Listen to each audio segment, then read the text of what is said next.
Olá,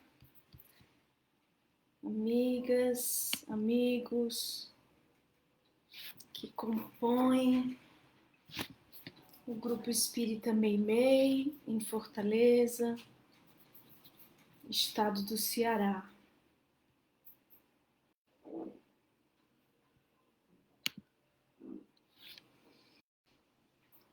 Estamos ao vivo, em Fortaleza, Ceará. É uma alegria estarmos juntos. Vamos aguardar breves minutos, a fim de que os companheiros da casa possam ir se conectando.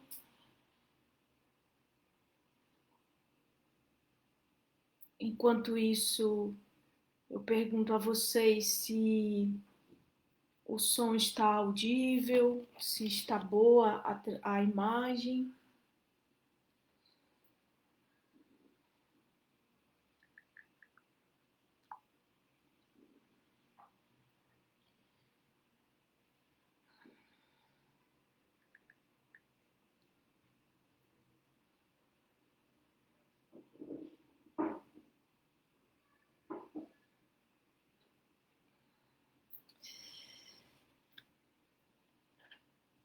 Ok, vamos lá. O pessoal aos poucos vai se conectando, não é?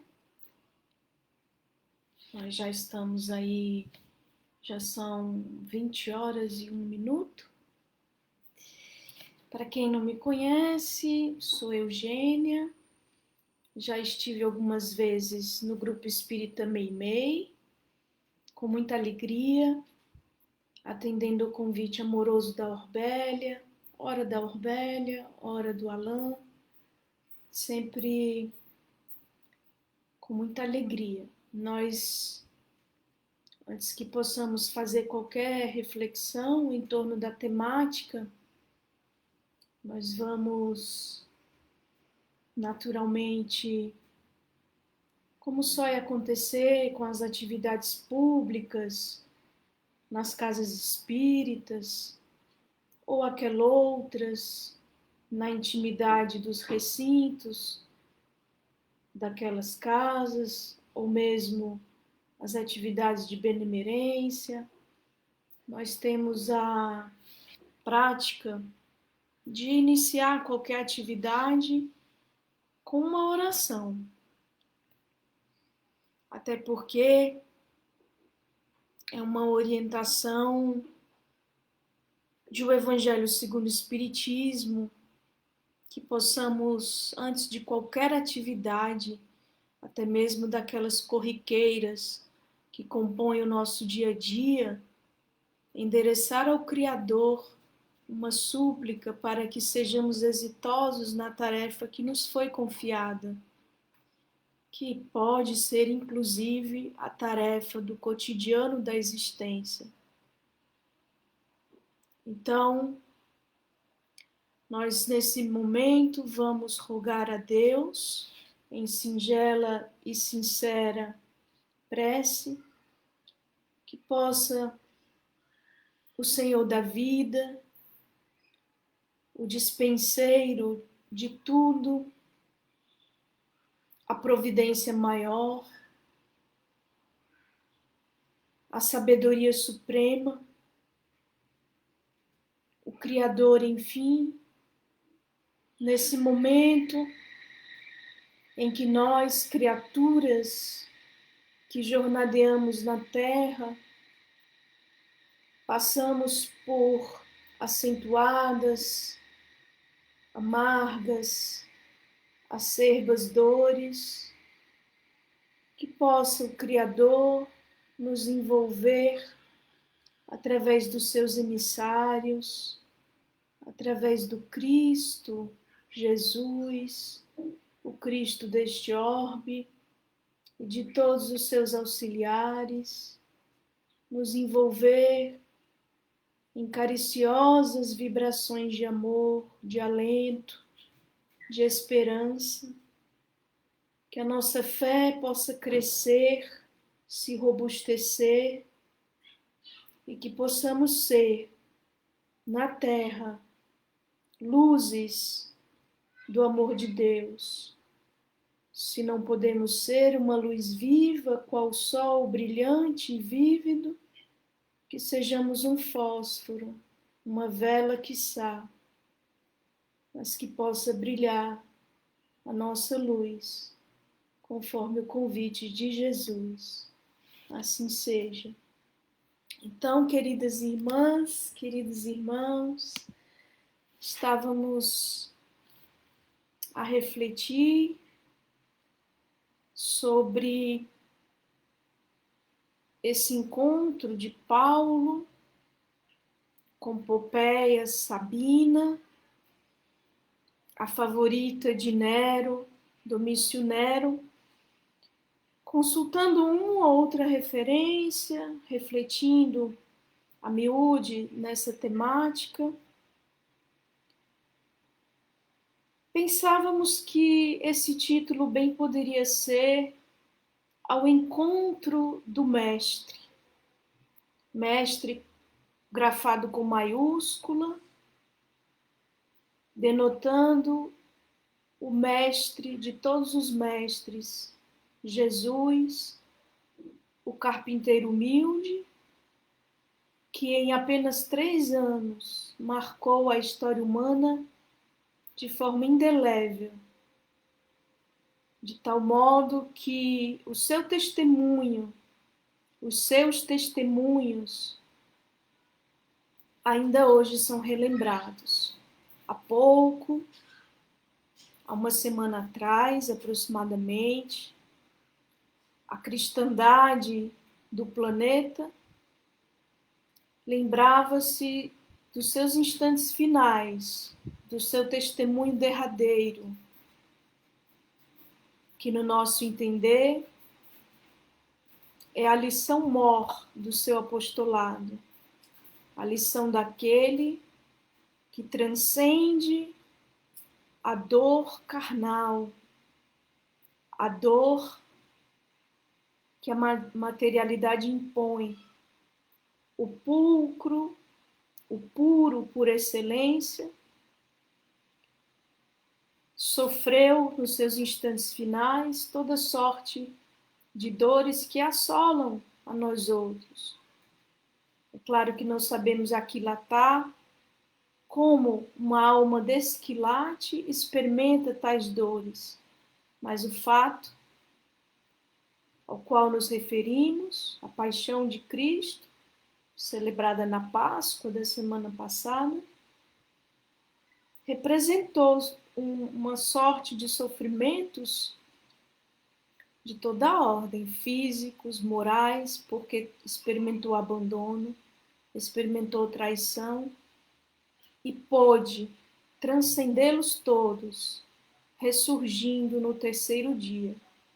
Então, essa figura do Cristo ressurrecto, que desvela e imprime no psiquismo humano, até daqueles que são refratários à sua proposta e à sua mensagem, porque uma experiência de tal magnitude fica impregnada na história deste orbe.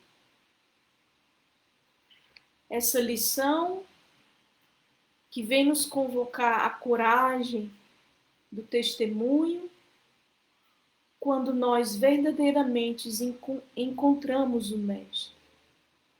E dizemos que o episódio de Paulo com Popéia Sabina, que inspira as nossas reflexões, bem podia nos dar ensejo de falar desse encontro com o Mestre. Na realidade, ao consultarmos um livreto fininho, um opúsculo, que a FEB publicou em 1979, que tem por título O Espinho da Insatisfação, um livro do orador Newton Boechat, já domiciliado na pátria espiritual. Ali encontramos várias reflexões do Newton E aqui abrimos um parênteses para informar que Newton Boechat era um orador bastante solicitado no século passado, na segunda metade, seria comparativamente um Haroldo Dutra daquela época. Era o orador que fazia comentários quando o Chico psicografava, outros também faziam. Mas ele foi muito requisitado dentro e fora do Brasil para falar de espiritismo, tinha uma memória prodigiosa a ponto de ser capaz de dizer capítulos inteiros da Bíblia nas suas preleções. Alguns especularam quanto encarnações passadas do Newton Boechat. Chegou-se a publicar, inclusive, que ele teria sido Sadoc, o chefe dos saduceus, à época do cristianismo nascente, à época do Cristo, portanto. São especulações. O fato é que o Newton, ele tinha um verbo fluido, uma oratória impecável, a ponto de suas palestras converterem-se inalteradamente em livros. Então, as pessoas gravavam a palestra e depois transcreviam, e assim surgiram alguns livros que a FEB publicou. Ide e Pregai é um deles, e este, O Espinho da Insatisfação. Nesse livro, de 1979, há 2 capítulos que inicialmente seriam objeto de reflexões para nós. O primeiro deles, Paulo, Popeia e o Espinho da Insatisfação, e o segundo capítulo desta obra que pretendíamos também trazer à baila para enriquecer nossas reflexões, chama-se Um Espinho na Carne Histórica da França, sobre os compromissos que a lei de causa e efeito impôs àqueles que viveram na França do final do século XVI, em meio às perseguições do governo de então, do Carlos IX, que era filho de Catarina de Médicis.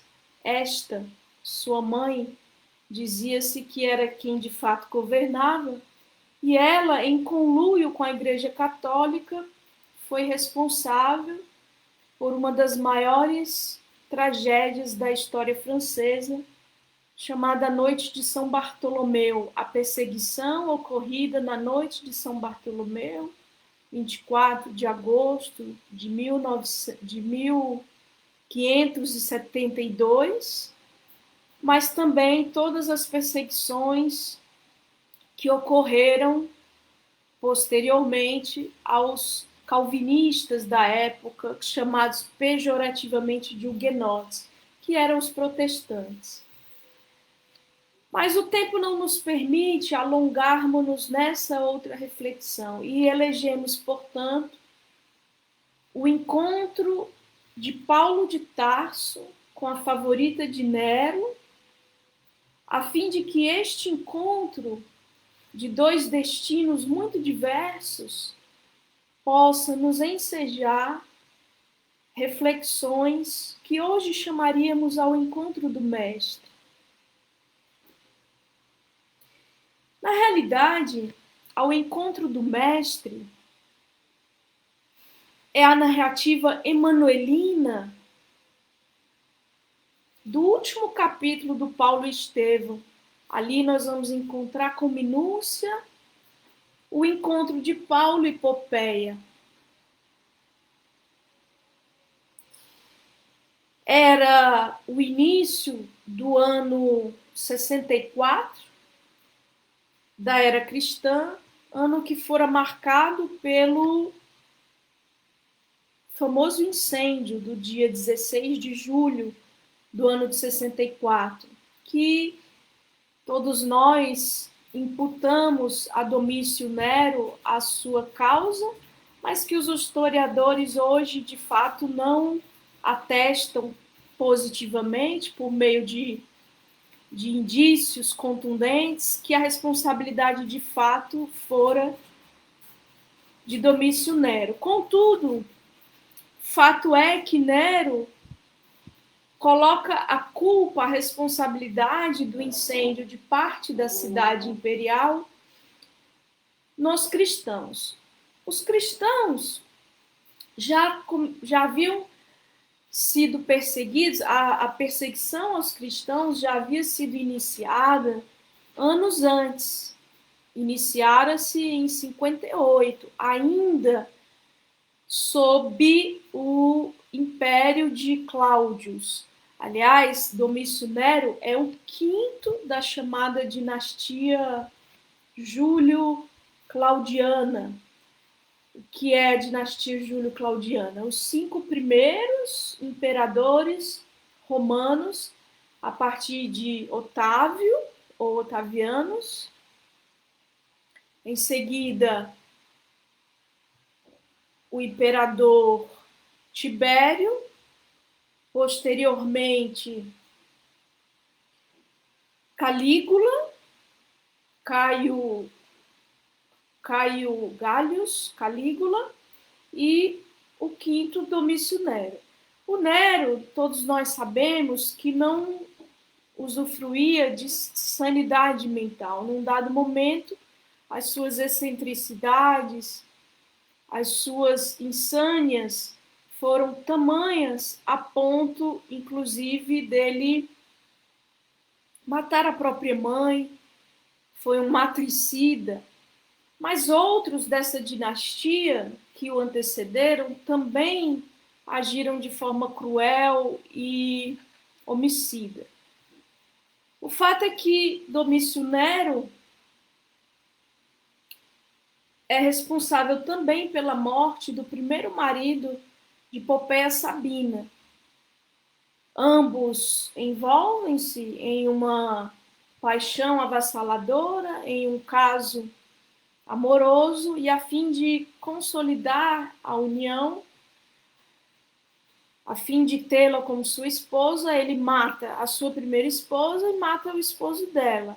E assim eles vivem por breve período de 62 a 65. Portanto, esse período do ano 64, em que se dá o famoso incêndio, cuja responsabilidade é atribuída por Nero aos cristãos, é bem o período em que eles estão em conluio matrimonial.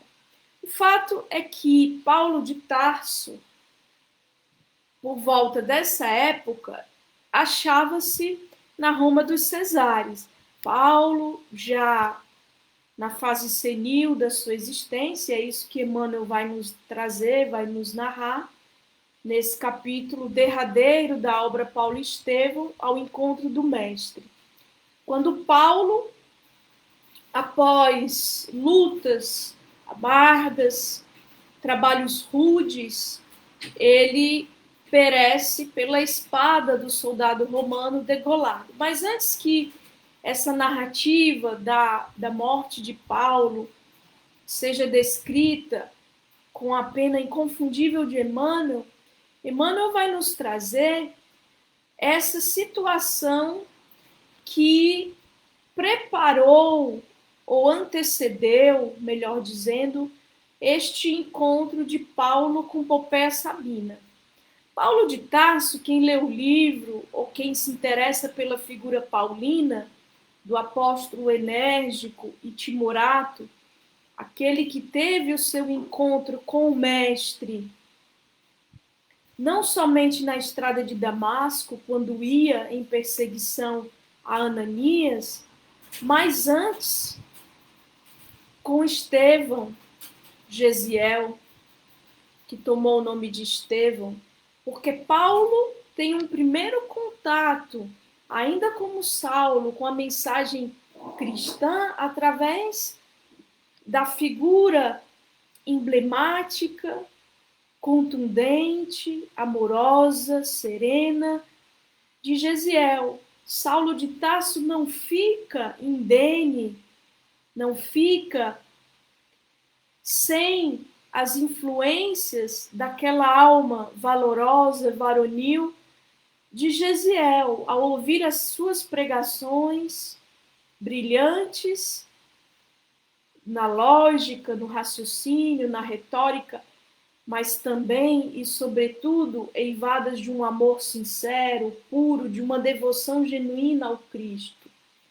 E ali parte do seu ser íntimo, do seu psiquismo, ainda refratário ao Cristo, começa a reagir em forma de perseguição. Sabem-se lá que refolhos do seu psiquismo, que furnas do seu ser íntimo interno se revolviam naquele momento ao contato daquela mensagem singular. O fato é que ele não ficou indiferente àquela mensagem, nem tampouco àquela figura marcante, a ponto de iniciar um processo de perseguição aos cristãos em nome da defesa da Torá, da lei mosaica, do Deus conforme ele via, conforme ele acreditava, conforme ele propagava, lutava e defendia. Ele começa ali esse encontro. E esse é bem o emblema do nosso encontro com o Mestre, que inicialmente é rechaçá-lo, é ignorá-lo, é aparentemente estarmos impenetráveis à sua mensagem sublime e contundente. Para Saulo, a mensagem veio primeiramente por Gesiel e Estevão. Gesiel que tomou o nome de Estevão e que foi o primeiro mártir do cristianismo. Martírio este oriundo dessas perseguições empreendidas e iniciadas por Saulo.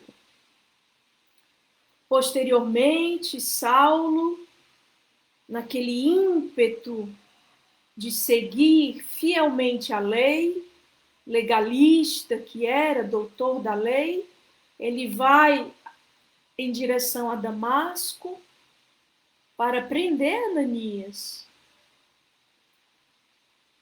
e persegui-lo. E ali ele tem um encontro que para nós converteu-se em marco. Um encontro que foi um marco na vida deste homem. Um marco por quê? Porque até então ele era Saulo, o que perseguia. A partir dali ele se torna Paulo, o que vai propagar a mensagem cristã. E segundo Emmanuel, sem Paulo não haveria a implantação da árvore do cristianismo no mundo. Há uma mensagem de Emmanuel, pela mediunidade santa, sagrada do Chico, que é de março de 1940, portanto, Chico Xavier residia ainda na pacata, humilde e pequenina Pedro Leopoldo. Para um grupo pequeno, o Espírito Emmanuel narra do seu encontro com Paulo de Tarso. Ele começa a mensagem assim: lede as cartas de Paulo e meditai. O convertido de Damasco foi o agricultor humano que conseguiu plantar a flor divina do Evangelho no mundo. Seu trabalho foi áspero, rude, porque se em alguns pontos a leira estava branda e fértil, em outras era pedregulho, cascalho, e Paulo foi o lidador de sol a sol. A sua paixão no mundo, o seu amor, foi a sua bússola divina. Ele prossegue numa mensagem rica, singela, que recomendamos a leitura de vocês, se tiverem oportunidade. E num dado momento ele vai dizer assim: conheci-o em Roma, encontrei-o uma única vez, quando um carro de Estado transitava pela Porta Ápia e aconteceu um incidente fortuito. Os cavalos se desgovernaram e um cristão, lançando-se ao caminho largo, conjurou os perigos daquele acidente, do desgoverno daqueles cavalos. Ele então avistou num grupo pequeno a figura marcante do apóstolo. Trocou breves palavras com a figura ímpar desse apóstolo, Paulo de Tarso, e pôde perceber nessas breves palavras trocadas com o apóstolo que ali jazia alguém íntegro e de uma fé grandiosa, robusta. E Emmanuel então vai finalizar essa mensagem dizendo que o apóstolo não sabia que ele trazia consigo uma úlcera sangrando no seu coração, porque há pouco havia visto perdido a companheira querida do coração, Lívia, que havia falecido ali em Roma, exatamente nessas perseguições aos cristãos. E que as palavras de Paulo foram, para ele, naquele momento, calaram fundo na sua alma, foram profundamente significativas. Apesar do apóstolo não saber da dor que ele trazia consigo, suas palavras profundas, expressivas, marcaram-no para sempre. E ele encerra a mensagem dizendo: lede-o sempre e não vos arrependereis. Luzeiro da fé viva, Paulo não deve ser esquecido em tempo algum. Então, essa mensagem sublime, depois quem quiser ler, está nesse livrinho aqui, Amor e Sabedoria de Emmanuel, do professor Clóvis Tavares. E este encontro que marcou o Emmanuel foi também dentro de um processo que poderíamos chamar o encontro do Mestre. Todos nós sabemos que o Mestre Jesus encontrou-se com Emmanuel quando este era o Públio Lentulus, e esse encontro, obviamente, do espírito Emmanuel com Paulo de Tarso na Porta Ápia, ele refere-se à sua indumentária à época de senador Públio Lentulus. Quando ele diz um carro de Estado rodava pela Porta Ápia, ele está se referindo ao carro que transportava o senador Públio Lentulus. Nós sabemos que Públio Lentulus, que tinha a filha enferma, Flávia, essa narrativa está em há 2000 anos, ela, portadora da lepra, portanto desenganada para aquela época, estigmatizada, a mãe Lívia busca na fé no Cristo a força e a certeza de que o mestre poderia curar sua filha. Ela comenta com o orgulhoso senador, que busca Jesus, encontra-o, e num breve minuto ele tem a oportunidade de mudar por completo toda a série das suas existências. Ele narra isso na introdução do livro Há 2000 anos, que ele não soube aproveitar aquele minuto divino. O orgulho nele venceu. Quem lê a obra vê o estrago que a postura orgulhosa, austera, rígida naquele homem jovem causou em todo o seu ambiente familiar. Causou uma dor, um sofrimento absolutamente desnecessário. Então, este homem maduro, experimentado na dor de remorsos muito cruéis, que vai encontrar Paulo de Tarso na Via Ápia, na Porta Ápia, em Roma. E este encontro, então, é o início de um despertar que culminará, quiçá, no seu encontro com o Mestre de fato, muitos séculos depois. Na realidade, quando refletimos sobre Paulo, Popeia e o espinho da insatisfação, nós queríamos trazer aqui essa reflexão de que, não raro, frequentemente, nós nos deparamos com baluartes da mensagem cristã, seja na figura personificada de um apóstolo como Paulo, ou num episódio, numa ocorrência da nossa existência carnal que nos convida de forma contundente a buscar o Mestre, o espinho na carne, poderia ser bem esse convite, aqui representando uma dor que nos macera, que nos machuca, que nos maltrata, que revolve as entranhas do nosso ser,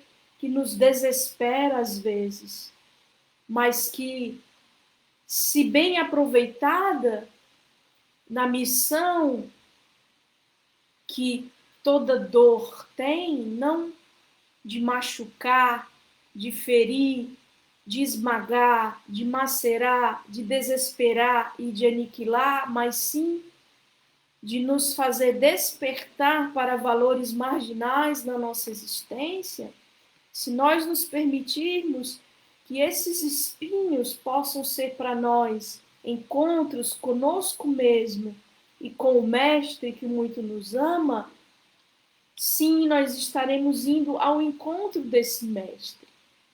Às vezes o encontro é um encontro de psiquismos muito diversos, como narra-nos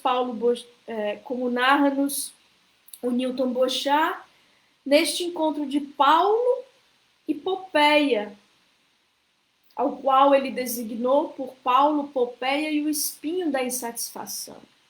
Que insatisfação é essa que para nós é um prenúncio de um novo modo de existir, de um novo modo de transitar na jornada carnal, em busca da água viva que verdadeiramente nos dessedenta, do alimento substancioso que só o alimento da alma propicia.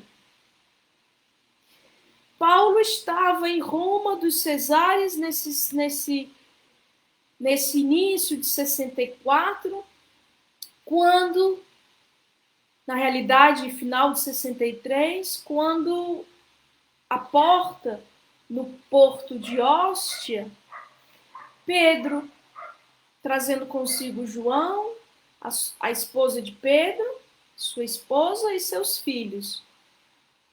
E ele então alegra-se com uma carta que recebera dias antes do pescador de Jerusalém, Pedro, noticiando que iria chegar com a sua família e com o discípulo João.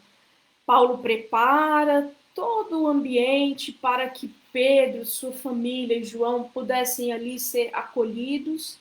E não era difícil naquela época amealhar junto aos corações que voltavam-se para o Cristo a solidariedade, a verdadeira fraternidade para acolher um irmão, aquele que vinha de terras distantes e que acalentava o sonho de também estar na capital do império, pregar nas catacumbas, aliviar os doentes, enfim, fazer o trabalho que ele tão bem conduziu na Casa do Caminho, quando ali esteve, anos antes, a figura austera do perseguidor dos cristãos, o Saulo de Tarso.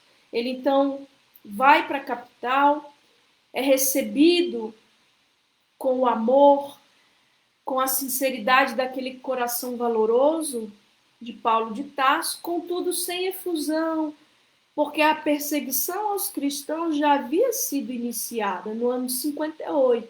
Estamos ali no ano de 63, aproximadamente, quando se dá esse encontro. Paulo tinha o sonho de levar a mensagem de Jesus a terras espanholas. A vinda de Pedro faz apenas postergar esse sonho, essa empresa que ele tentava realizar com Lucas, Timóteo e Demas. Então ele já tinha delineada a missão, a viagem missionária à Espanha. Ele acolhe Pedro, João e a família de Pedro, mas em seguida segue o seu rumo, segue a sua determinação íntima, o seu apelo interno de espalhar ainda uma vez a mensagem do Cristo por todas as gentes. Ele vai, ele parte. Pouco tempo depois, João é preso. João fica aproximadamente 6 meses na prisão. João, o apóstolo mais novinho dos 12, aquele a quem as terras da Ásia foram confiadas pelo Divino Mestre, aquele que fazia já um trabalho significativo em Éfeso, junta-se a Pedro, vão ambos a Corinto e dali partem a Roma, fora preso. Porque aquela ambiência da Roma de então já cultivava de forma cruel a perseguição ao cristianismo nascente.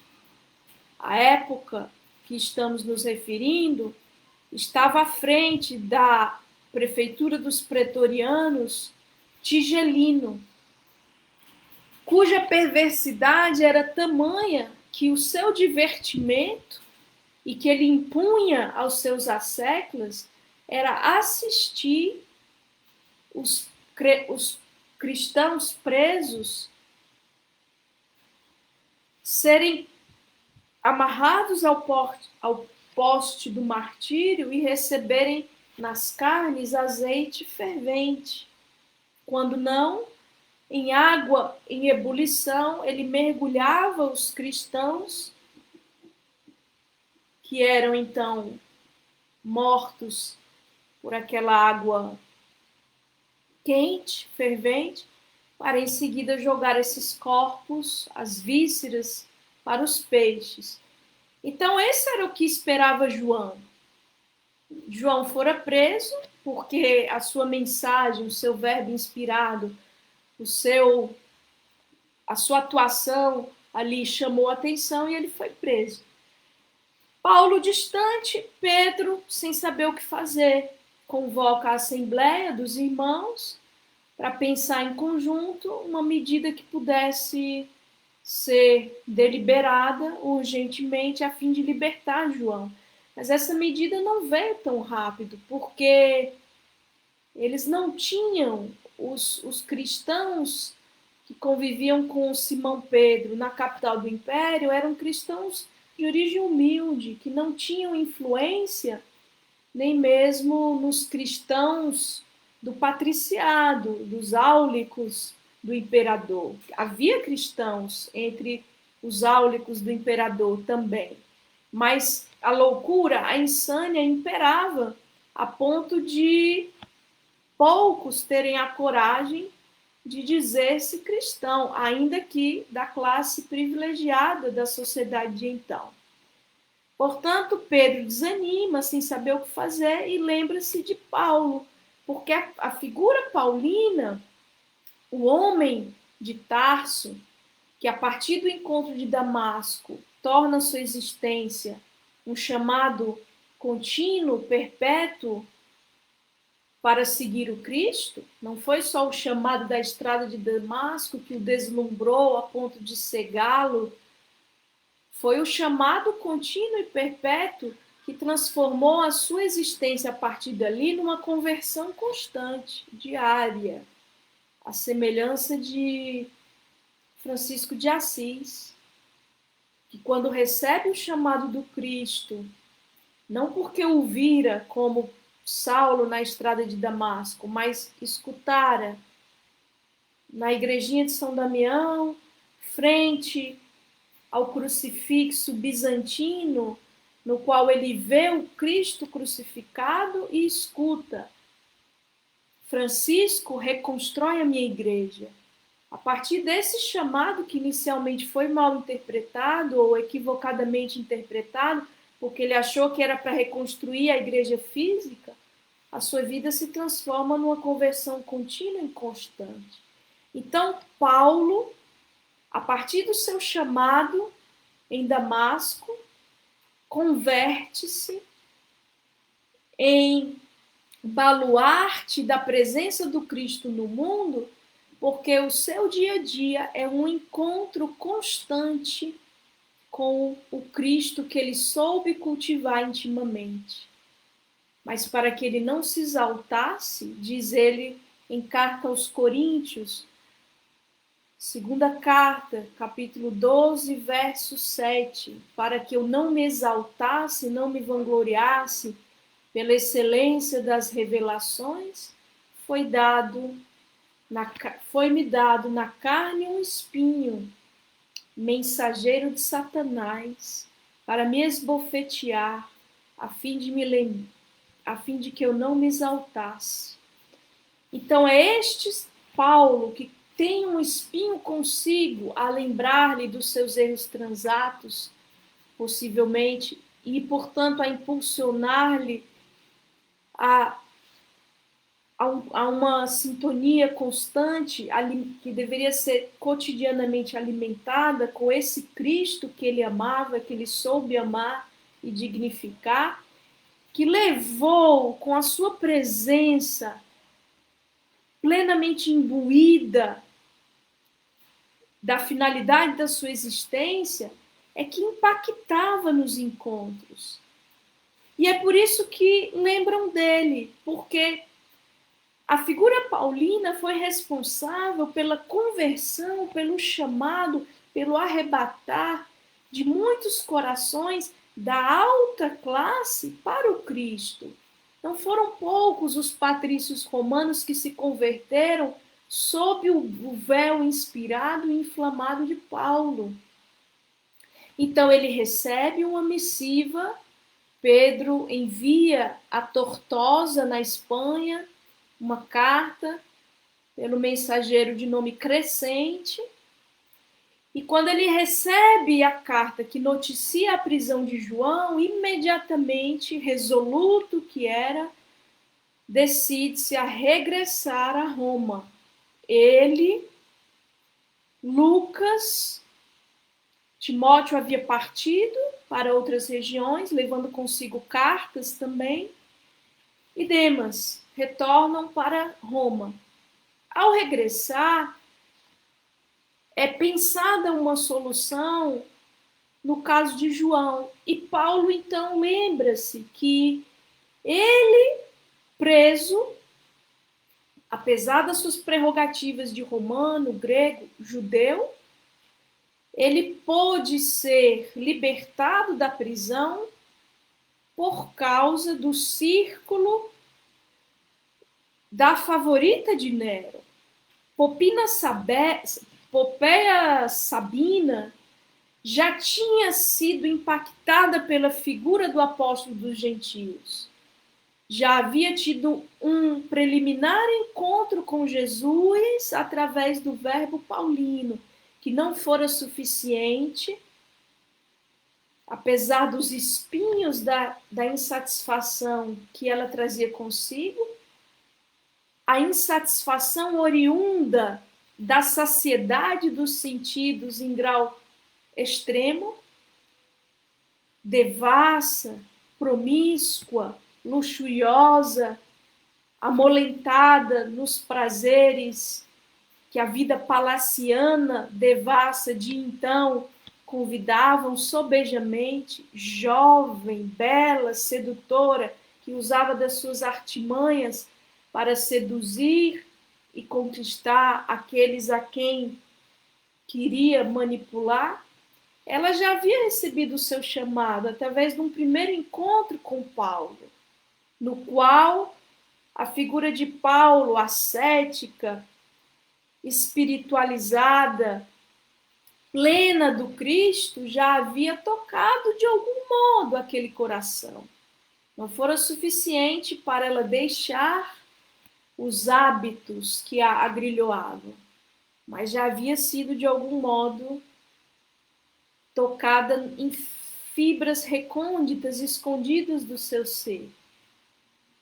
Preferiu, como a maioria de nós, seguir no automatismo da existência em que a materialidade nos suga e traga com seus apelos, e não ouvir a voz sussurrante no fundo da sua alma que já, como um espinho na carne, espetava, dando conta da sua insatisfação ante a vida que levava.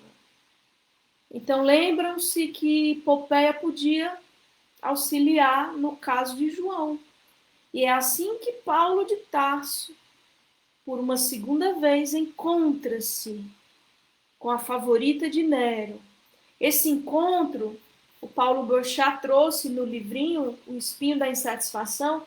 Logo quando se abre o livro, tem uma tela de um pintor renascentista retratando com maestria, e claro, com licenças poéticas também, o encontro do grande apóstolo com a favorita de Nero.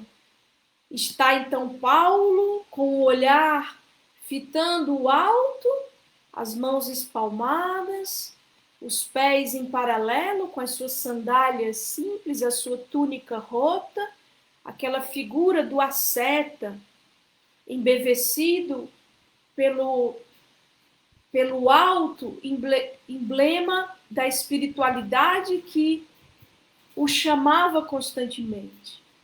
A favorita de Nero, à esquerda da tela, é retratada entre almofadas confortáveis, representando o luxo, o amolentamento, o conforto, aquela zona de conforto em que todos nós temos alguma e nos encontramos, a zona da acomodação, daquilo que verdadeiramente nos prende à vivência carnal, fazendo com que a nossa existência, várias delas, sejam mais do mesmo, até que, de fato, os pequenos encontros com Cristo convertam-se verdadeiramente em um encontro chamado, em um encontro que seja um marco de transformação para todos nós. Assim ela estava com uma das mãos apoiando a cabeça, confortavelmente, olhando rente o apóstolo. Eu lembro daquela pintura, daquele afresco que há na capela, lá no Vaticano, na sala da assinatura, há um afresco de Rafael de Sanzio, o genial Rafael de Sanzio, pintado de 1502, 1505 a 1510, no qual é retratada a escola de Atenas, a academia de Platão. Ali os dois grandes filósofos, Aristóteles e Platão, estão retratados também. Platão aponta para o alto, o mundo das ideias, mundo da abstração, daquilo que não tem forma, e Aristóteles aponta para frente, o mundo das formas, em contraposição ao seu mestre Platão, no qual já havia um vislumbre de espiritualidade muito vivo, tanto é que no Evangelho segundo o Espiritismo, na introdução, há um tópico, Sócrates e Platão, precursores das ideias cristãs e do espiritismo, não é?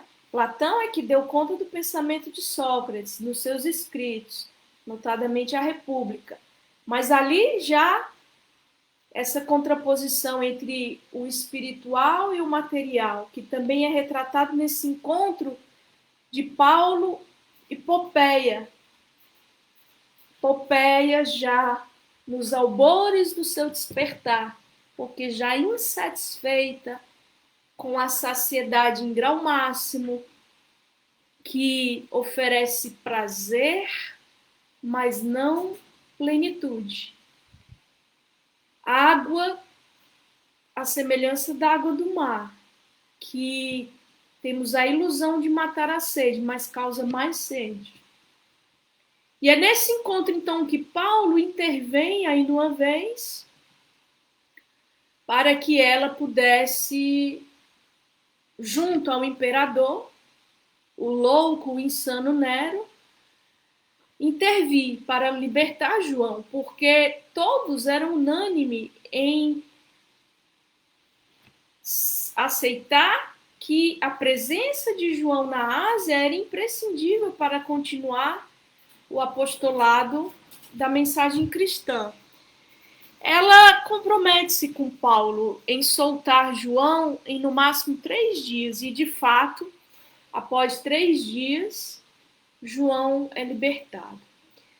Surpreendentemente, Paulo é muito criticado pelos cristãos daquela pequena assembleia que deliberaram chamá-lo de volta da Espanha para que a sua influência, a sua presença pudesse exercer alguma ajuda, suplicar em favor de João, porque eles criticam o fato de Paulo, segundo Emmanuel, na narrativa do Paulo Estevão, lá no capítulo final, eles criticam o fato de Paulo ter ido encontrar-se com uma mulher luxuriosa, dissoluta, uma mulher dada aos prazeres carnais. Criticam-no veementemente.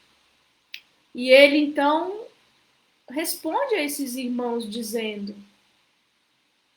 queriam vocês que eu fosse falar com os homens, com os palacianos, com os áulicos de Nero?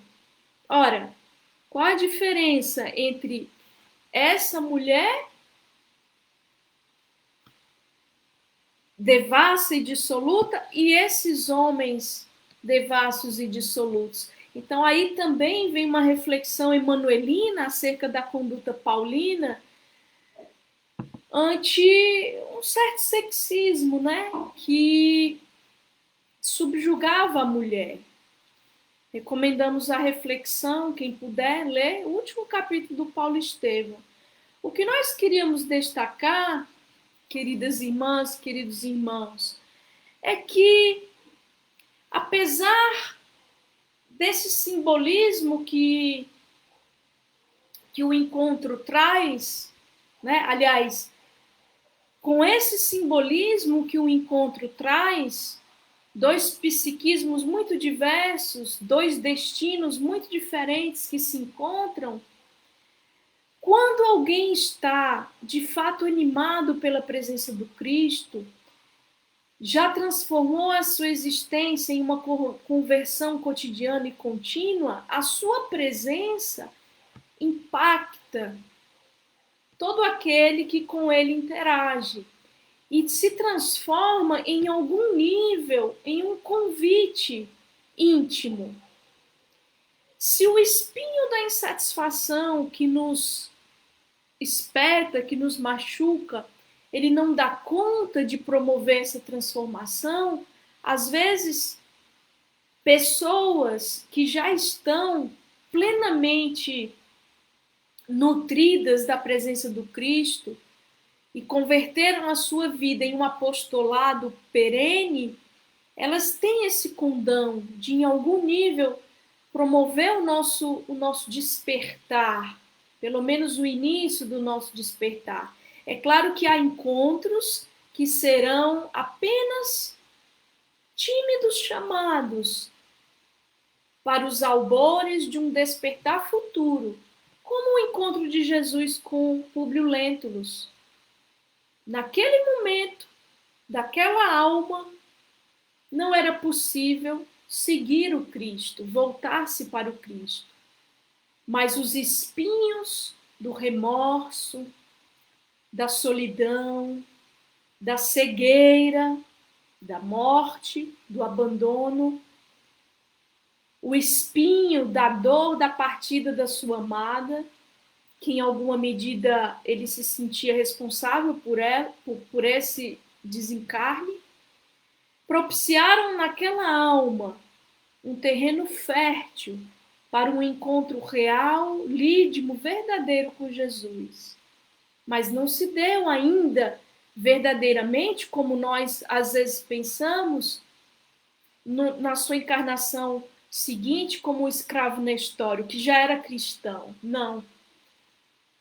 Emmanuel vai nos dizer, nesse livro, Amor e Sabedoria de Emmanuel, em uma mensagem de janeiro de 1949, portanto, ainda lá na Pacata Pedro Leopoldo, para um grupo seleto, ele vai dizer que 15 séculos não foram suficientes para que ele pudesse imolar-se por amor do Cordeiro Divino, como outrora um dia fizera a sua amada do coração. Ele diz assim, vamos ler à guisa de conclusão um trecho dessa mensagem, na qual ele vai dizer assim: o trabalho de cristianização irradiando sob novos aspectos do Brasil não é novidade para nós. Então, é o Espírito Emmanuel, em 1949, dizendo: o trabalho de cristianização irradiando sob novos aspectos do Brasil não é novidade para nós. Eu havia abandonado, prestemos bem atenção, a entidade Emmanuel diz: eu havia abandonado o corpo físico em dolorosos compromissos no século XV, na península, península com P maiúsculo, onde nos devotávamos, é Emmanuel dizendo, o espírito dele havia abandonado o corpo físico em dolorosos compromissos no século XV na península, onde nos devotávamos ao crê ou morre. Ou seja, ele viveu na península e se devotava ao crê ou morre. Quando compreendi a grandeza do país que nos acolhe agora, está se referindo ao Brasil, tinha meu espírito entediado de mandar e querer sem o Cristo. Século XV. As experiências do dinheiro e da autoridade me haviam deixado a alma em profunda exaustão. 15 séculos haviam decorrido sem que eu pudesse imolar-me por amor do Cordeiro Divino, como fizera um dia em Roma a companheira do coração.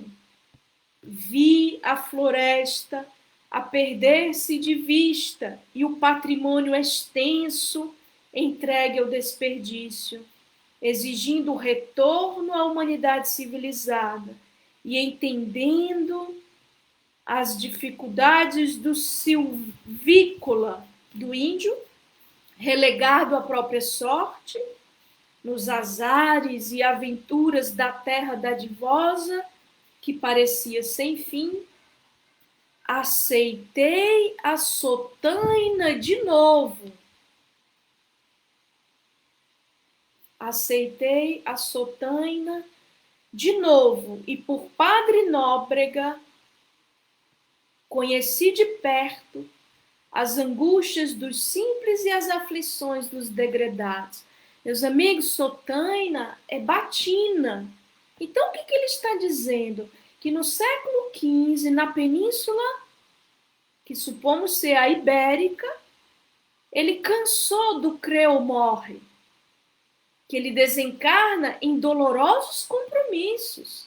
que ele cansou das posições de mando e do dinheiro e toma a batina novamente e por Padre Nóbrega vem auxiliar na difusão do cristianismo em terras brasileiras. Então, amigos, não basta um encontro, 2 encontros, 10 encontros. A vida nos convoca através dos encontros ao chamado da estrada de Damasco, que é aquele que nos marca a ponto de promover a nossa conversão diária, a proposta do Cristo. Mas não é simples, porque embora os espinhos da insatisfação, os espinhos da carne, muitos de nós preferimos aquilo que não satisfaz verdadeiramente. Preferimos a zona de conforto das popeias sabinas da história. Preferimos a zona acomodatícia dos automatismos por muitos séculos, por muitas existências cultivados. E não nos decidimos a seguir verdadeiramente os apelos que as circunstâncias e as situações promovem na nossa existência.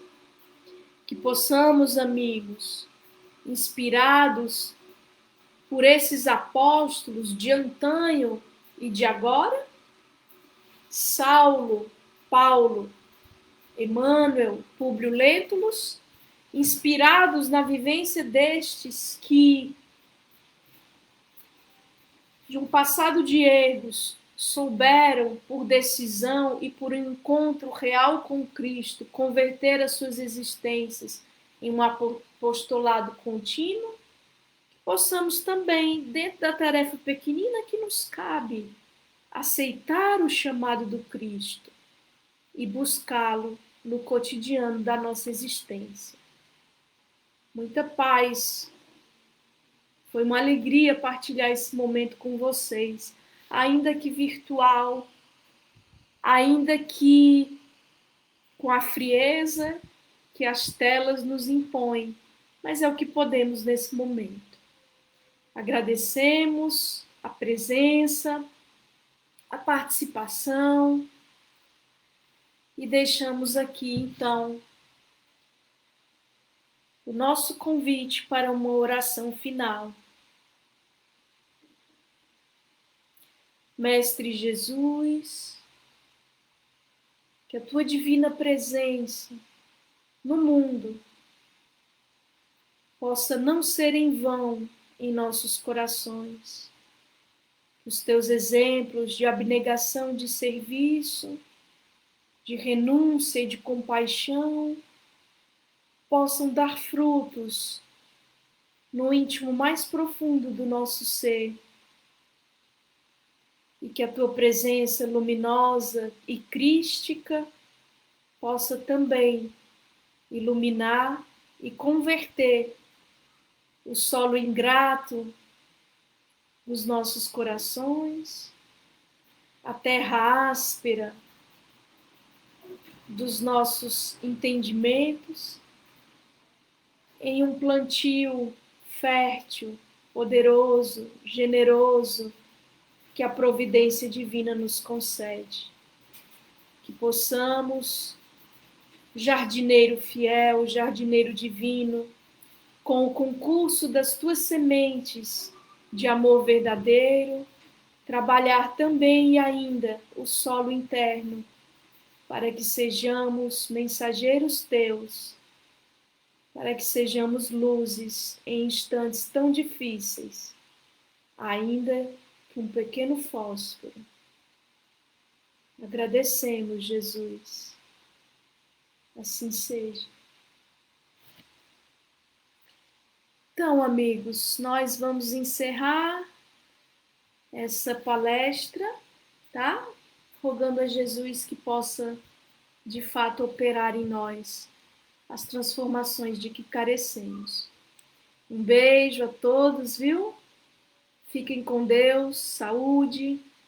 Em breve nos encontraremos fisicamente para os abraços que tanto nos fazem falta. Muita paz.